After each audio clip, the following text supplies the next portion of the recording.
Hello, I'm Simon Whistler. You're watching Today I Found Out, and in the video today we're answering a viewer question. Aaron H asks, before sewer systems, did people in England really toss their poop into the streets?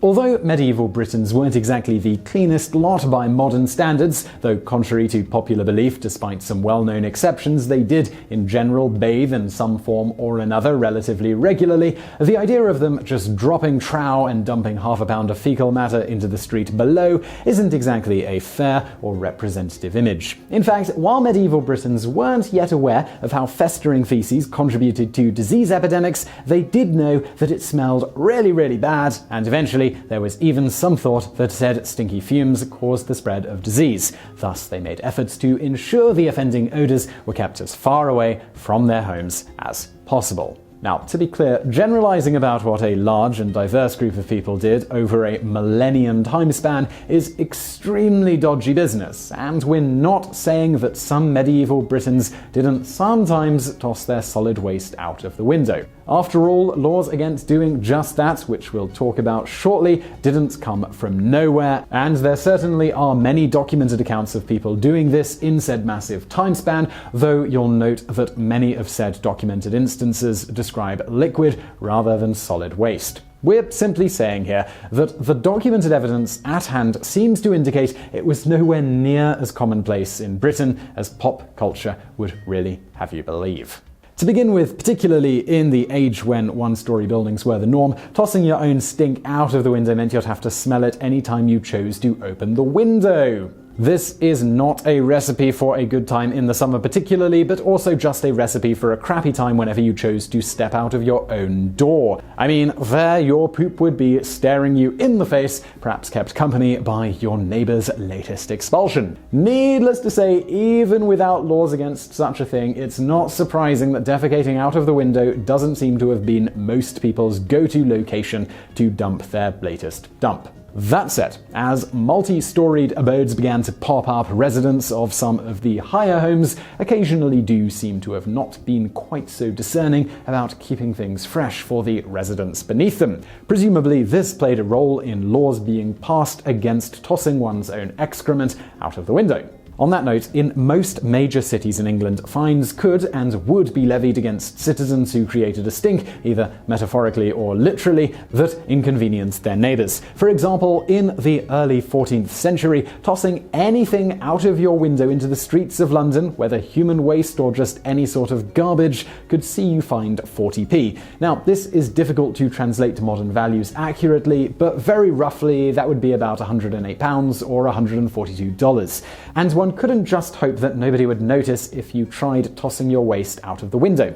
Ultimately, muckrakers and surveyors of the payment were employed to make sure the thoroughfares stayed relatively clean, including disposing of any waste found in the streets, particularly needed owing to the thousands of horses and other animals tromping around major cities. Needless to say, while you could have mostly gotten away with emptying a chamber pot out of the window, doing the same with solid waste would have likely meant you were going to get caught, even if you were a bit clever about the whole thing. On that latter point, the 14th century London Assize of Nuisance, recording various disputes between individuals and their neighbours, tells of a Londoner called Alice Wade getting into trouble for rigging a pipe to her indoor latrine that washed her bodily expulsions into a nearby gutter that in turn was used to essentially flush a nearby latrine. I mean, that seems reasonable enough. Her solid and liquid waste goes into the gutter, which in turn drains into a place that people do their necessaries anyway. No need for her to have to manually carry out her waste like a plebeian, right? Unfortunately for her, things didn't go quite as planned on the solid waste side of things. Whereas of old in the par of St. Michael Queen Hive, a gutter running under certain of the houses was provided to receive the rainwater and other water draining from the houses, gutters and street so that the flow might cleanse the privy on the hive. Alice Wade has made a wooden pipe connecting the seat of the privy in her solar with the gutter, which is frequently stopped up by the filth therefrom, and the neighbours under whose houses the gutter runs are greatly inconvenienced by the stench. Judgment that she remove the pipe within 40 days, etc. And for a moment, perhaps we could all pause and reflect on the fact that some 7 centuries after the fact, we just had a good reason to dig up and discuss the record of a woman's ingenious defecating habits, with this stinky knowledge very likely being the only thing history will ever remember about the unique individual that was Alice Wade. In any event, in cases where a perpetrator could not be found, fines would be levied against all homes immediately surrounding smelly waste lying in the streets. As you can imagine, people didn't often take kindly to being fined for someone else's laziness, and there's at least one recorded example of a man being kicked half to death by his neighbors for throwing smoked fish skin out of his window and onto the street. We can only imagine what they'd have done if he'd added his own fishy excrement to the tossed-out mix.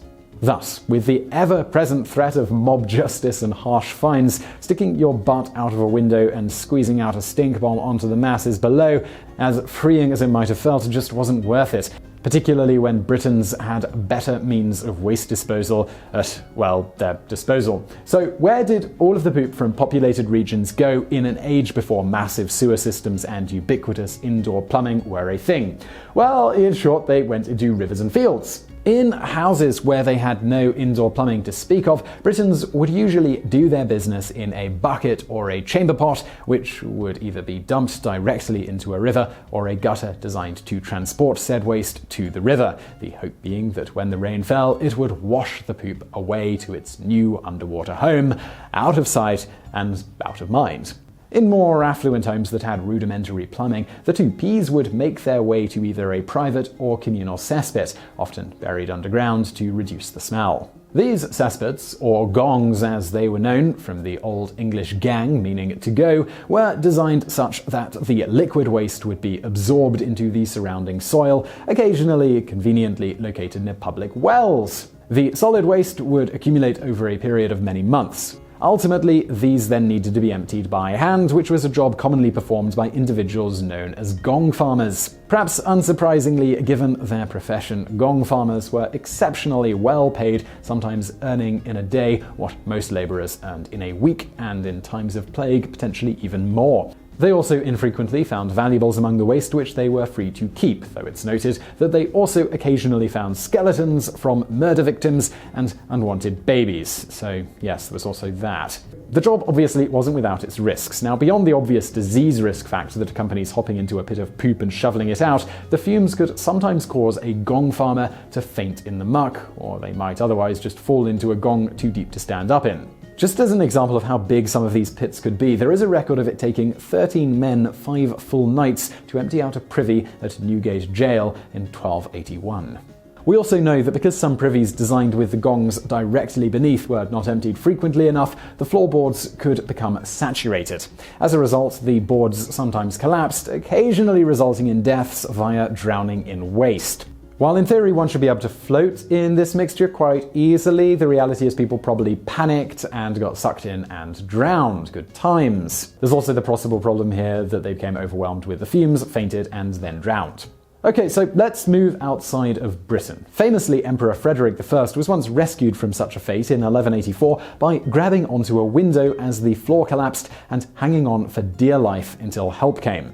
Unfortunately, certain members of his court standing nearby were not so lucky. Now back in Britain, one Richard the Raker is remembered in history thanks solely to sitting down on his own privy one day and having the rotted floorboards break under him, causing him to fall into the muck below and, to quote, drown in a dreadful manner, as recorded in the London Coroner's Roll of 1326.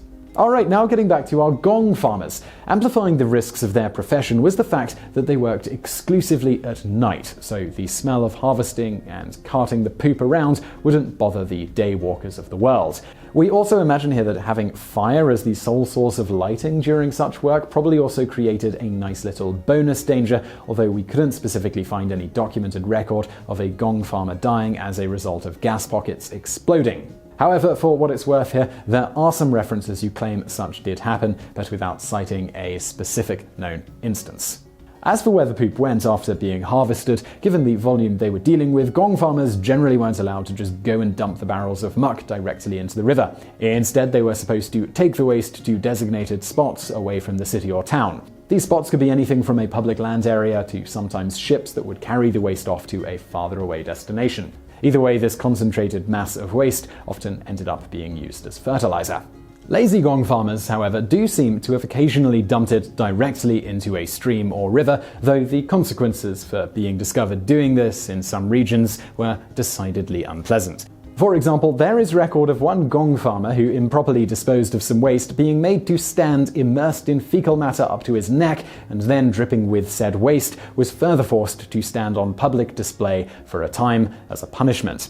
It should also be noted that public latrine facilities did exist, often either directly emptying into a river, such as the one on London Bridge, or otherwise collecting in a cesspit that would be routinely emptied as needed. However, as the population swelled to massive numbers in certain cities like London, the number of these facilities just couldn't keep up with demand.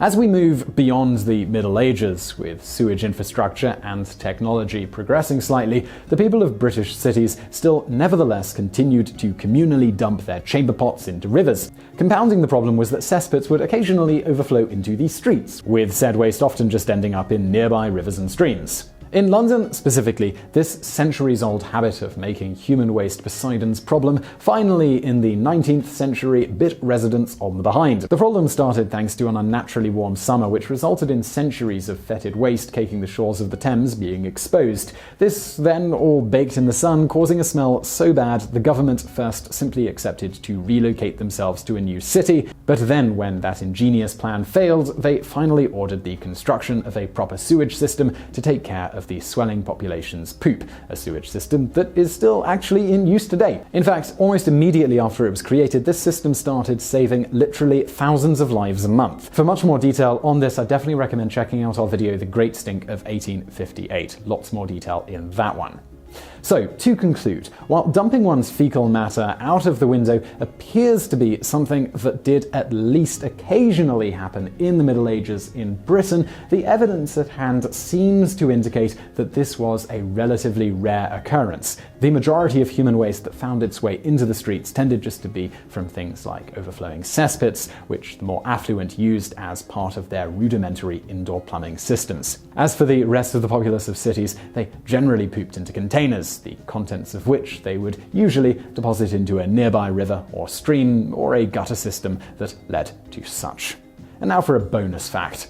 Despite the centuries of technological innovation made since the Middle Ages, the streets of Victorian London were likely more filthy than those of the city in medieval times. This was due to the widespread adoption of horse-drawn carriages, which caked the streets in a near-permanent sheet of horse dung and urine. This was despite the efforts of countless workers in charge of keeping the streets clean. For reference here, it is estimated that approximately 1,000 tons of horse dung per day was deposited in the streets of London in the late 19th century. The urine was also known to discolor shop fronts, and the amount of soot in the air from factories was said to be able to turn a sheep black in just a few days.